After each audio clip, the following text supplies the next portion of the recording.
In this video, we are going to see how we can extract the opening trial balance report in Sage Line 50, as we have seen in an earlier video that we have completed all the ledgers along with the opening balances, and now we need to match this balances from the Sage report.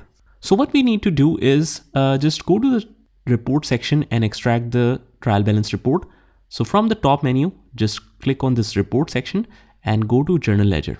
It will open up this window where we are in the journal section.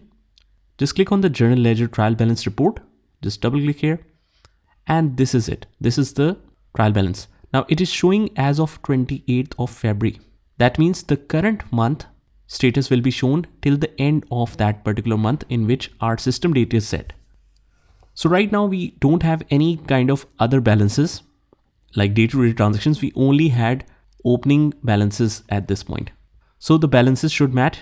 Now here on the debit and credit side, it says 4762730, 4762730 exactly matching our project. But later on when we entered the day-to-day transactions, as you can see here, transactions during the month, we won't be able to extract this opening balance report directly by clicking on the journal ledger report. We have to specify the time period on which we will set all of this to 1st of January, because otherwise it will add the day-to-day transactions in the trial balance as well.